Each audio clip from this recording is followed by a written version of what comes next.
Hi, Bryan Hancock here with our next episode of the Timberchase Financial Wealth Brief. Today we will be talking about financial planning for divorce.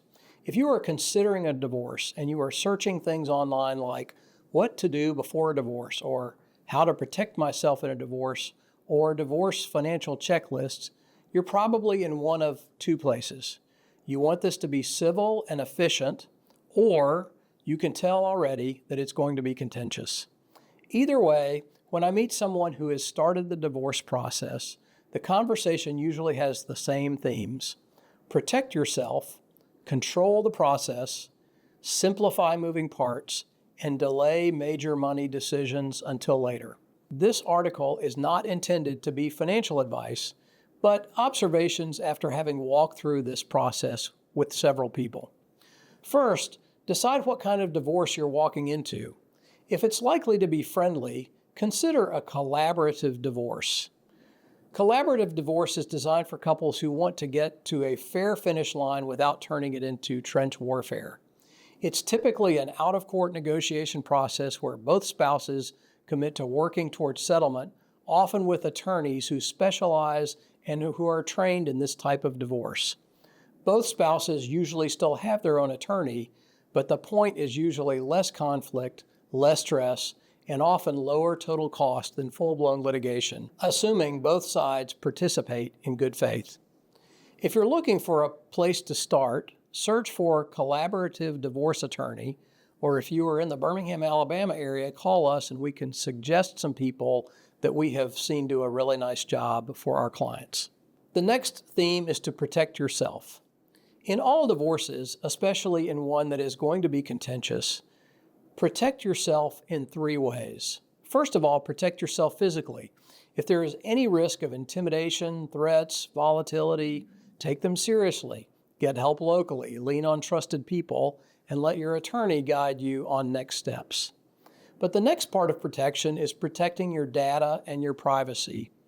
It's good to assume for a while that anything you say or that you type could be monitored and later used against you. That may feel paranoid until it isn't. In our electronic world, many divorce outcomes have hinged on information that was not intended to be made known. Even without surveillance tools commonly available, how many times have you heard of a synced device sharing text messages, a Bluetooth connection picking up on a conversation, or traces of an email on a device being read by the wrong person? It may be worth assuming that your phone, laptop, car, and house are all picking up data and sharing it with someone else.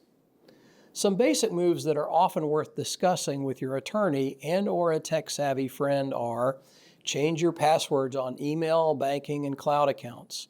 Make sure you have two-factor authentication turned on where possible.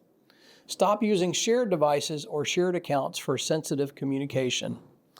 Be careful with text messages and social media. Keep it boring. Have conversation in places that listening devices cannot hear you. Next is protect your case. Funnel all of your divorce communication through your attorney with whom you have attorney-client privilege. There is a saying in negotiations that if you are explaining, you are losing. I have heard that in divorce, if you are talking, you are losing. A single angry paragraph, a long explanation, or a tidbit of information can be turned against you. If it relates to the divorce, send it through counsel. This does two things. It lowers the chance you say something you regret, and it also keeps the process clean, documented, and professional. The next theme is to control the process and reduce moving parts. Divorce has a way of multiplying decisions. Your short-term priorities are not optimize the portfolio or build the perfect plan. Your short-term priorities may be the essentials: protecting your assets, controlling the divorce process, maintaining peace, and preserving order for you and/or your children. Settling into your new life practically means reducing moving parts, and this often looks like getting clear on what accounts exist, where they are, and what's auto-drafting. Build a simple, survivable cash flow plan, and if you need help with this, we have an article on a cash freedom model that you may want to read. Make sure bills get paid and insurance stays in force.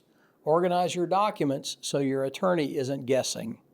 It is often wise to delay long-term financial decisions until the dust settles, if that's possible.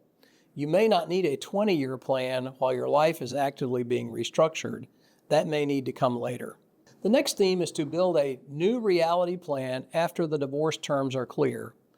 Once the divorce is final, or at least once the settlement framework is truly taking shape, then you can build a real plan, a plan based on what you want your money to do in your new life. Your financial plan after the divorce will likely change. You may be in a new tax bracket or have significant tax changes. Your insurance needs will change. You may need a completely new estate plan. Your process of cash flow, budgeting, and spending decisions may change. This is the beginning of a thoughtful process that will be needed to make your money serve your new life. The next theme is for you to add a second opinion, a guardrail or advocate or reality check.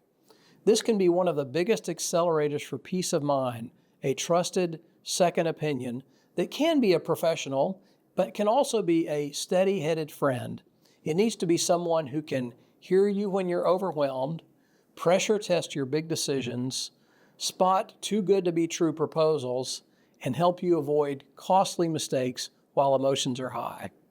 If you need a sounding board for navigating the financial realities of divorce, we are happy to have a no-nonsense conversation with you. Email me at Bryan with a Y at timberchase.net. Thanks for listening.